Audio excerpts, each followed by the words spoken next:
irmãos, bem-vindos ao 31º mês espírita da família de Taubaté. Na sequência, teremos uma prece inicial, em seguida, um momento de arte e a palestra da noite. Desejamos a todos uma noite iluminada de muito estudo, meditação e prece.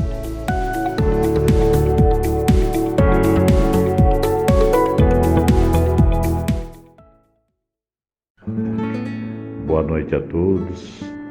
É com muita alegria que fazemos essa prece de abertura dos trabalhos do dia de hoje, rogando a Deus que ilumine, que prepare o palestrante da noite e que a todos nós traga o conforto de uma palavra amiga, de uma palavra esclarecedora, porque conhecemos um pouco do Evangelho de Jesus e sabemos que Ele está sempre junto de nós, nos amparando, nos assistindo e nos fortalecendo para uma jornada que certamente é sempre árdua, é sempre exige de muita garra de todos nós, porque afinal estamos num plano de provas e expiações e principalmente no momento de bastante aflição. Por isso, Senhor, nós te pedimos que esteja conosco, que nos assista e que faça de nós instrumento da sua paz, hoje e sempre. Que assim seja, Senhor.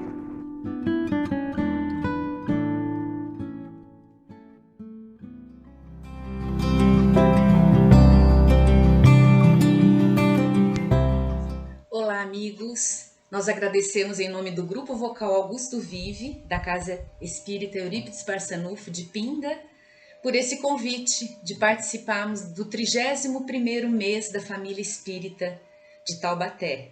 Selecionamos 2 músicas para esta noite, que achamos que tinha a ver com o tema. A música Alma Gêmea, que é o poema de Emmanuel, do livro Há 2000 Anos, e em seguida a resposta da Lívia, que foi uma música feita pela Igorina Cunha, tia de Eurípides Barçanufo. Então, a música Alma Gêmea.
Alma gêmea da minha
Festa da Lífia.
Boa noite a todos, que Jesus nos abençoe, nos ampare e nos dê sempre a sua paz.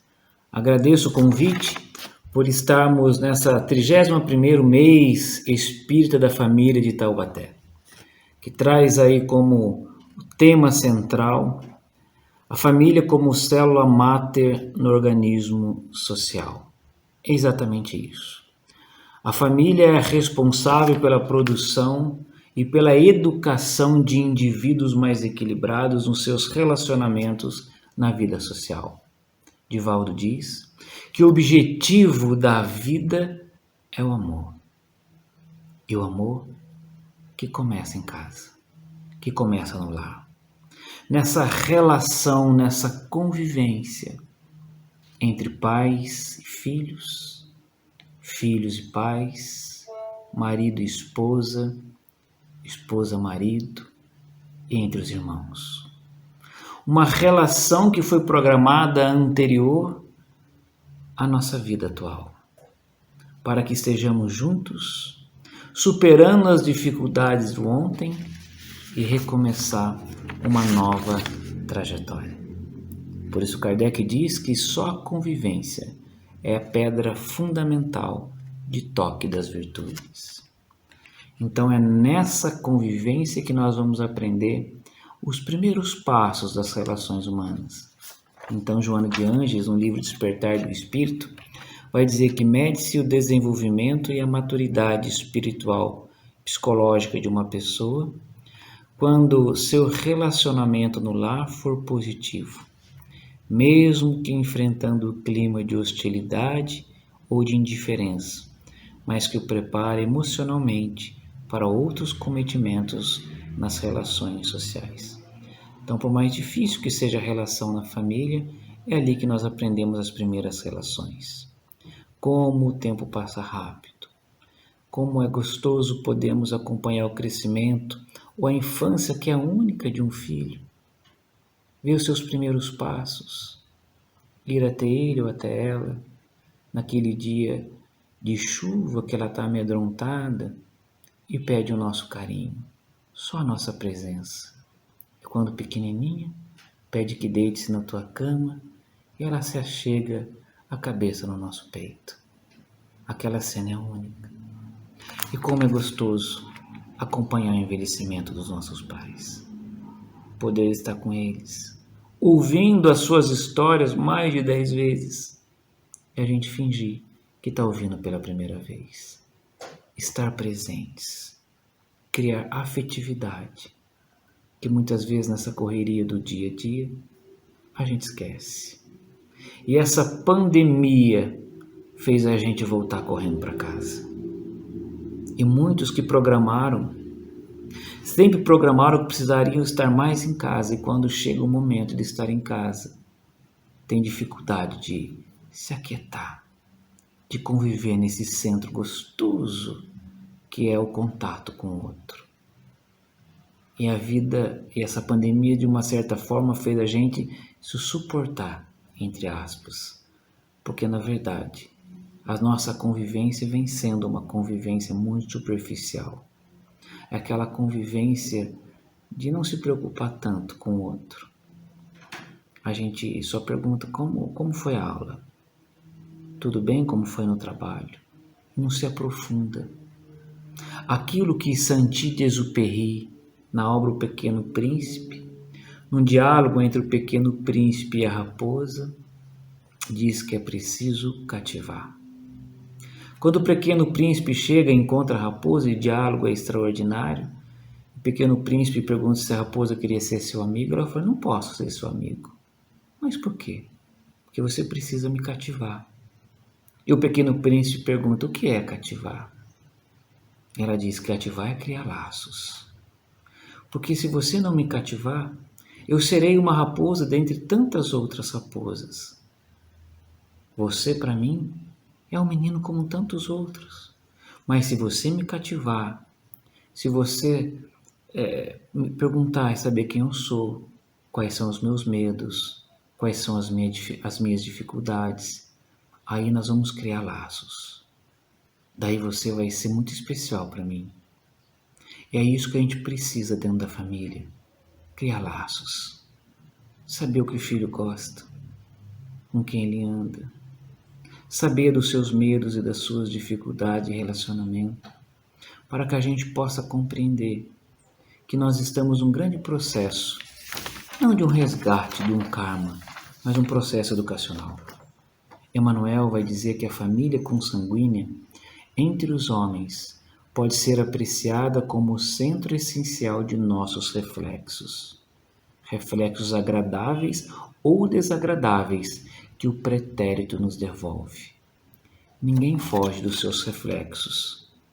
Todos nós somos obrigados a reparar aquilo que não foi possível construir no passado.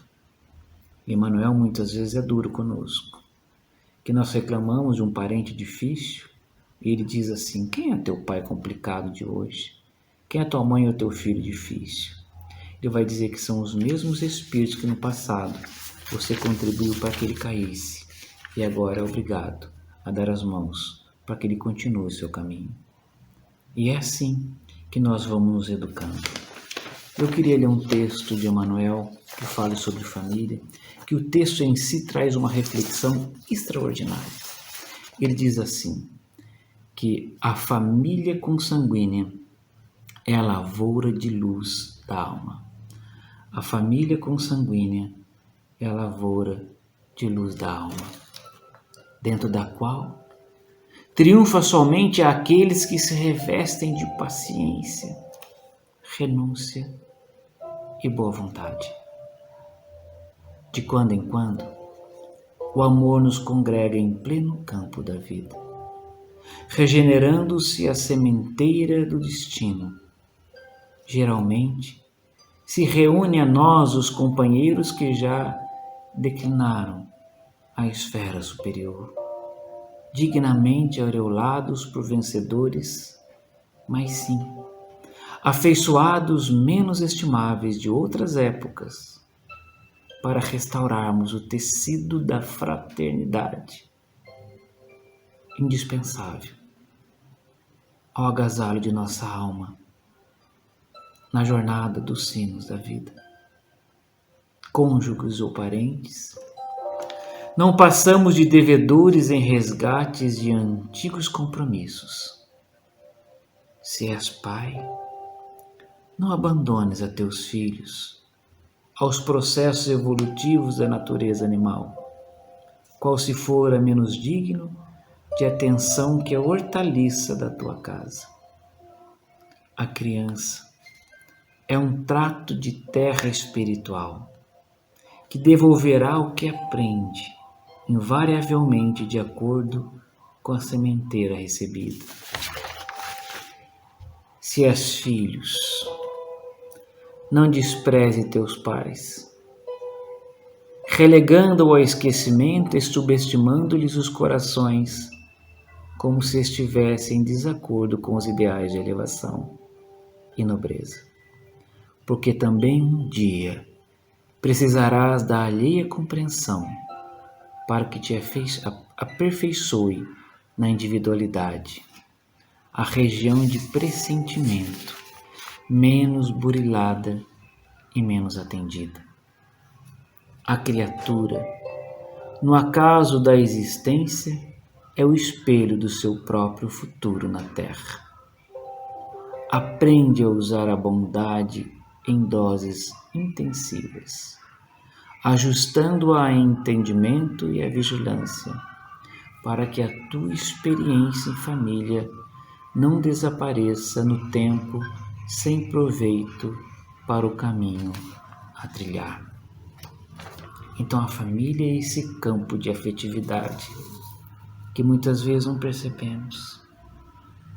Aquela afetividade que Saint-Exupéry, como narrei no diálogo do Pequeno Príncipe e a raposa, que a gente crie esses laços. E me lembro nas nossas relações familiares, quando íamos almoçar na casa da avó. Era interessante todo o processo. Aquela família grande que no domingo todos iam até a casa da mãe ou da avó e cada um levava um prato de comida. Todos comiam. O interessante é que parece que a comida era multiplicada, que depois, ao ir embora, quando retornava para sua casa, todo mundo levava um pouquinho. E na maioria das vezes nós levávamos muito mais, embora para casa, aquilo que levamos para o almoço. Porque estávamos juntos, naquela conversa, naquele bate-papo, até mesmo algumas brigas, fazem parte do processo. Mas a convivência, a preocupação de criar essa afetividade é que nos fortalece em momentos tão duros e tão difíceis. E é preciso que nós começássemos a ter um olhar diferenciado para os nossos filhos.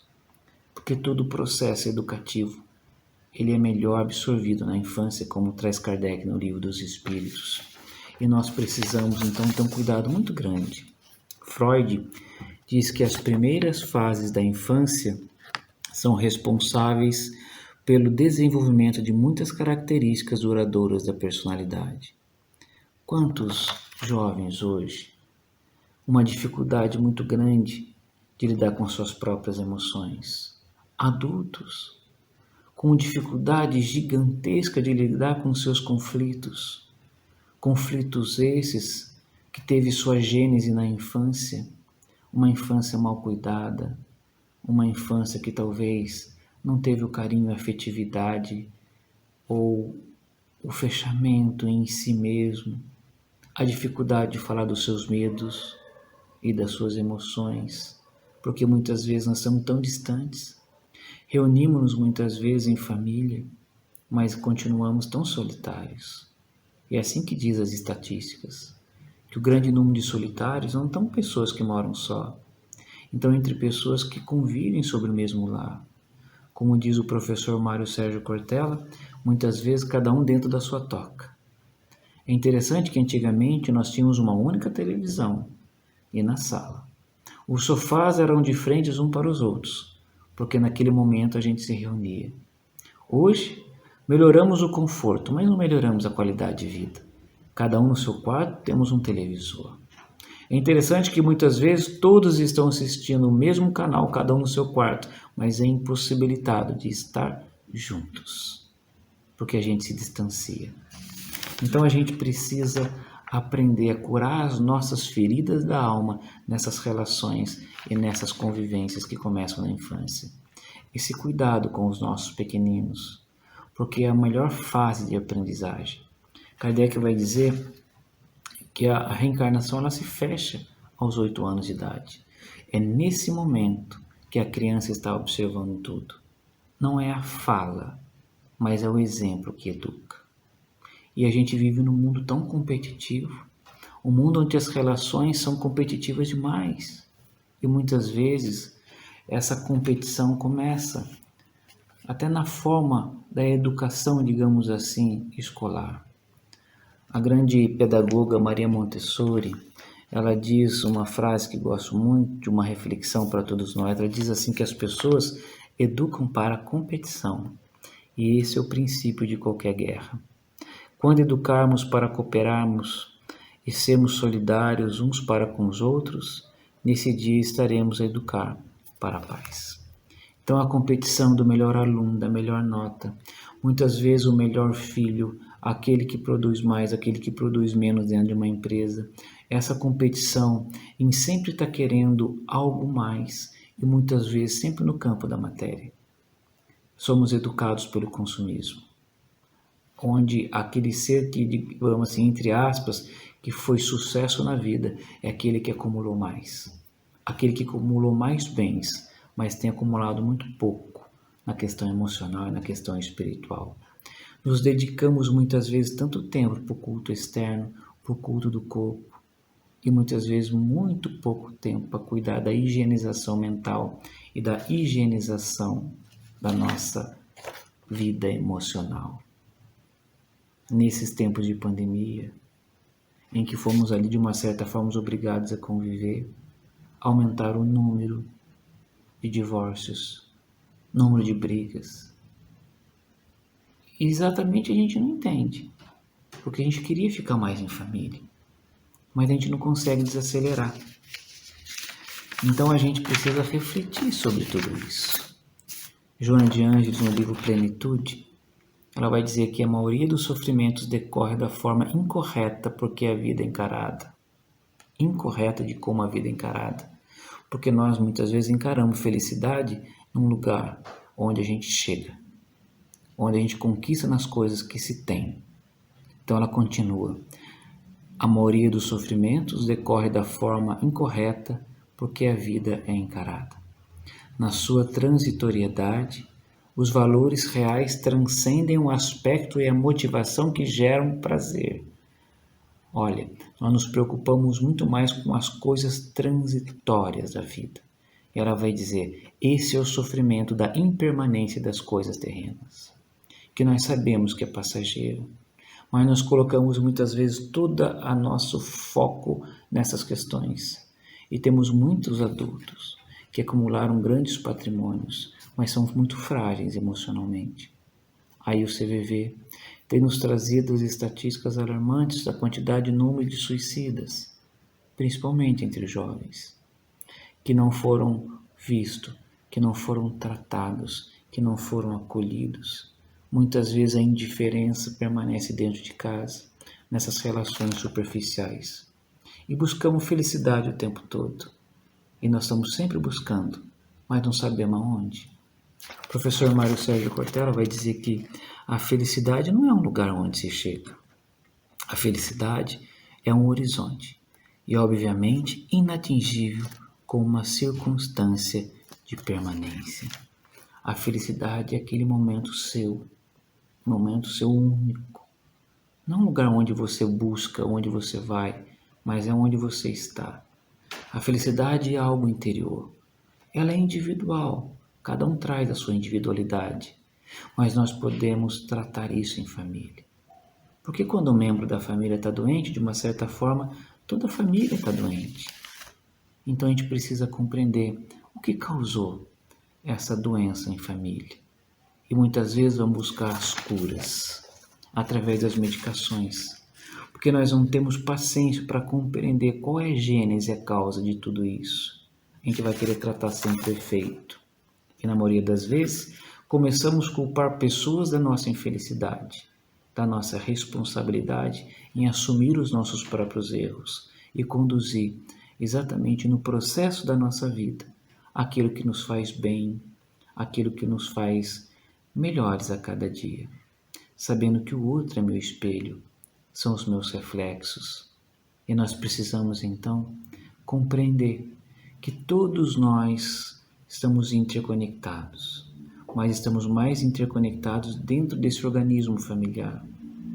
Ora, com momentos mais renitentes, ora com momentos mais alegres. E nós sabemos, se nós não conseguimos reparar nesse estado, nessa permanência, nesse momento de hoje, aquilo que viemos como um programa reencarnatório, nós vamos ter muita dificuldade no futuro de estabelecer esse lado emocional nosso, nessa cultivar essa estrutura que a vida tem nos dado e tem nos fortalecido. Nessa ambientação que nós chegamos em casa, e quando é muito gostoso chegar em casa, o ambiente está agradável. Agora, se você chega em casa com vontade de sair, alguma coisa está acontecendo. Estamos criando muitas vezes muros dentro de casa, ao invés de criar pontes. O professor Mário Sérgio Cortella, ele diz que o grande problema da família hoje é que está acontecendo uma despamonhalização do mundo. Olha que coisa interessante. Porque ele falava que antigamente íamos na casa da avó e no sítio e íamos fazer pamonha. Os homens iam até o quintal apanhar as espigas, trazia as mulheres, ralavam, a criançada tirava ali aqueles cabelinhos do milho, preparava a palha para servir para o encape da pamonha, e ali aquele processo durava quase o dia inteiro. Né? Mas o objetivo não era simplesmente comer pamonha, o objetivo é estar juntos. E hoje, por facilidade e praticidade, a gente compra pamonha na porta de casa. Quando o carro passa e diz pamonhas, pamonhas, pamonhas. O puro creme do milho. Pamonhas de Piracicaba. E a gente compra e acredita. Porque a pamonha não é de Piracicaba, nem o creme do milho é puro. Mas ele é prático, não dá trabalho. E a gente vai vivendo nessa vida corrida, onde a essência da vida vai se perdendo. Porque é tudo corrido. E vai chegar uma hora da vida que a gente vai sentir falta da infância com os nossos filhos. Porque eles cresceram e muita gente não viu o tempo passar. Vamos sentir da saudade física daqueles que nos deixaram. A saudade do nosso pai, da nossa mãe que desencarnaram, ou do nosso filho. E a gente dá tudo para ter um abraço. Mas quando tínhamos perto de nós, a gente se esquecia. A gente corria tanto que era tão difícil olhar nos olhos e dizer, olha, como você é importante para mim, como eu te amo. Então criar laços, cativar as pessoas. Talvez seja isso que seja a grande solução das nossas dores e dos nossos vazios, das dificuldades que temos trazido na alma. E o Evangelho tem esse objetivo de nos unir, de fazer com que a gente compreenda a gênese das nossas dores, dos nossos conflitos. E a doutrina espírita tem nos mostrado isso através da lei de reencarnação, das nossas afetividades com um e a nossa indiferença com o outro. Nós sabemos o motivo de tudo isso, mas somos nós que precisamos dar o primeiro passo. E quantas pessoas estão desistindo da família, achando que a família hoje não está dando mais certo. A família sempre vai dar certo, porque é a nossa estrutura. E por mais que a gente brigue com alguém da família, mas se alguém brigar, a gente vai em defesa. Porque naqueles momentos difíceis em que a gente precisa de um colo, a gente vai lembrar de um momento em que a gente se sentiu muito confortável. Estávamos quentinhos, sem barulho, numa posição que até hoje, quando a gente está muito triste, a gente quer entrar num quarto escuro, cobrir a cabeça, joelhos ao peito, na posição fetal, a posição no contato com a minha mãe. Naqueles primeiros momentos em que eu me sentia querido, amado. Mas tantas vezes, houve tantas crianças que nasceram num processo de rejeição. E muitas jovens que já chegaram até mim, narrando os seus conflitos por sentirem-se rejeitados. E uma jovem, uma vez no grupo espírita Paulo de Tarso, estava com o coração dilacerado. Havia passado no curso de medicina, tinha tudo para construir a sua vida. Mas algo no teu inconsciente lhe traz à memória uma sensação de rejeição. A culpa ou culpando os pais e aquele ponto de interrogação, por que fizeram isso comigo? E muita gente não tem explicação. Mas um espírito amigo veio trazer uma lição extraordinária a todos que ali estavam. Que muitas vezes, na nossa programação reencarnatória, a gente só precisava chegar aqui. Era a única coisa que precisava acontecer. E esse espírito disse a essa moça: filha, você só precisava chegar aqui. Teu pai e sua mãe foram os veículos que trouxeram você através da reencarnação, te fornecendo um material biológico. Agora é com você. Não os culpe, porque eles cumpriram o objetivo. E muitas vezes, a gente não sabe o que é amor. Aquele amor que o Cristo vem nos falar, que é um amor incondicional, que não coloca condição. E a gente tem colocado tanta condição para amar os outros. Eu amo se você me ama. Eu te dou carinho se você me der carinho. E nisso, a gente tem se afastado. Por que a gente tem se afastado tanto? Por que a gente tem se machucado tanto? Porque vai chegar um momento da vida da gente que tudo é tão rápido, que quando a gente olha para trás, a gente tem saudade de voltar. Como dizia Cecília Meirelles, se olhando no espelho que nem via o tempo passar. Eu não tinha esse rosto de hoje, assim triste, assim calmo e assim magro. Eu não tinha esses olhos tão vazios e nem um lábio amargo. Eu não tinha essas mãos tão paradas, tão frias e mortas. Eu não tinha esse coração que nem se mostra. E nem me dei conta da mudança. Tão certa, tão simples e tão fácil. E ela faz a pergunta: em que espelho ficou refletida a minha face? E a gente vai se olhando no espelho. E a gente vai vendo que o tempo vai passando. E talvez aquelas pessoas que a gente tem a saudade hoje, mas não pode ser aquela saudade que machuca, mas aquela saudade que nos faz lembrar de um tempo bom, mas que esse também é o melhor tempo da nossa vida, porque esse é o momento em que nós estamos aqui. Então, se faz tempo que você não consegue parar e observar seu filho brincando, pare alguns segundos. Talvez se faz tempo que você não consegue olhar para o teu pai ou para a tua mãe e dizer como eles são importantes e queira ficar ao lado deles o mais breve possível, mais tempo possível, para que a gente possa sentir a lembrança dos primeiros momentos, quando você foi cuidado, quando você foi recebido, nas noites em que choravas.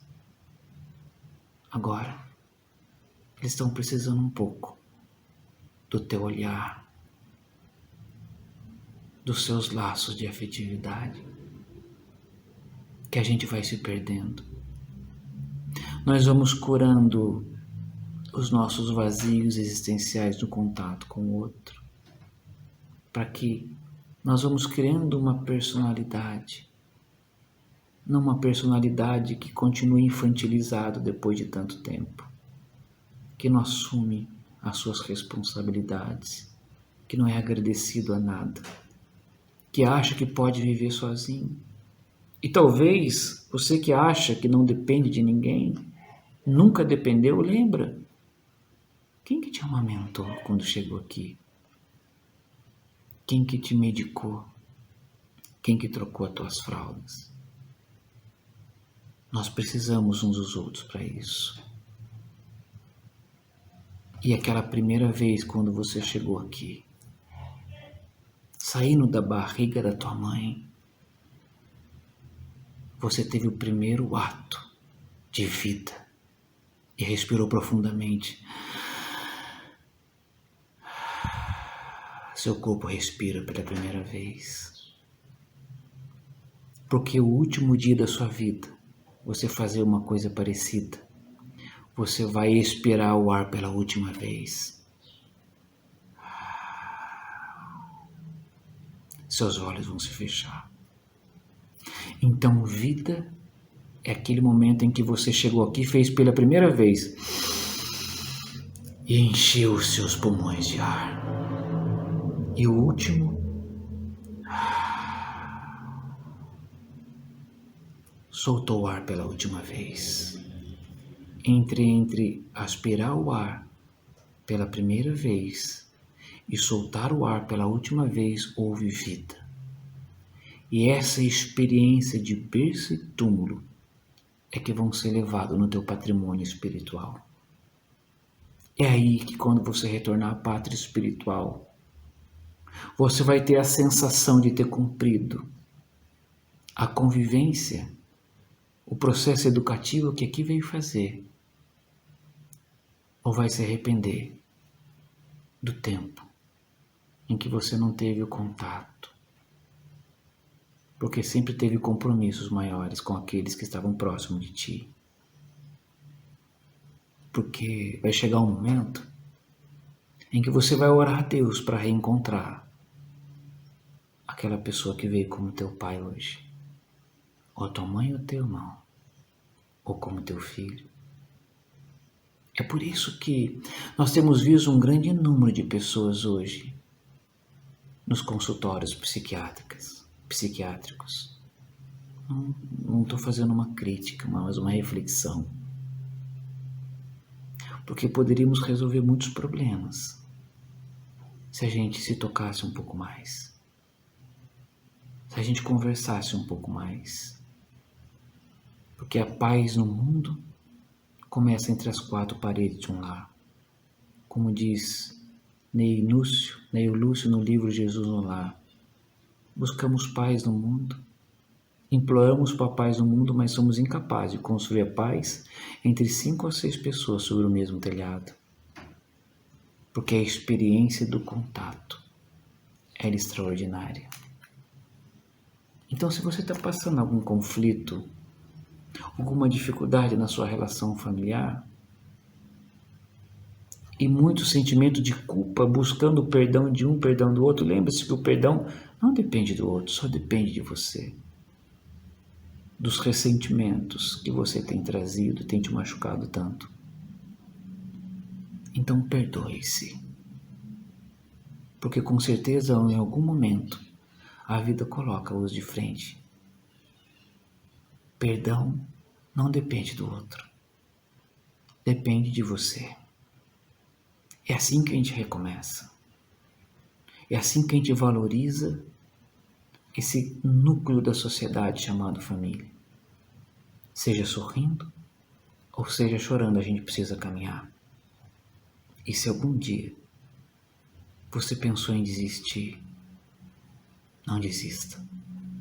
Saiba que tem muitas pessoas que oram por você, mesmo aqueles familiares que já não estão mais na vida física, mas aquele momento de dor profunda de uma noite longa, em que você sentia muita solidão.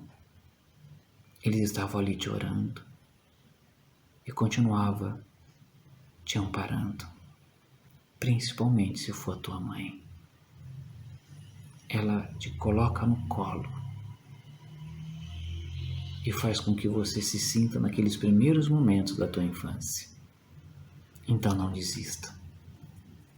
E para encerrar minha fala, eu gostaria de encerrar um trecho de um poema de Cora Coralina, para que a gente nunca desista de si e da tua família.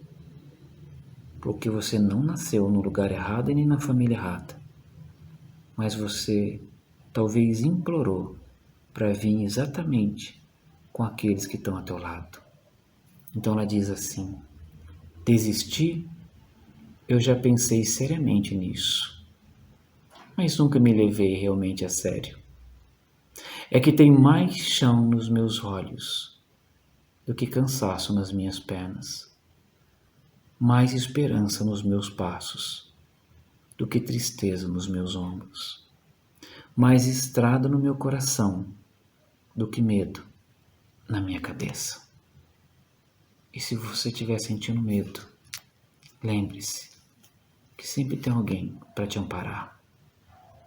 Busque com o coração aberto o colo do teu pai, da tua mãe e do teu filho, e verás que a espiritualidade amiga, pelos laços não consanguíneos, mas pelos laços espirituais, lutarão para que a gente continue mantendo esses laços firmes, porque nós vamos viver e já estamos vivendo um novo tempo. E a família é fundamental nesse processo educacional. Que Jesus te abençoe e te ampare, hoje, agora e para todos sempre. Que assim seja, e graças a Deus.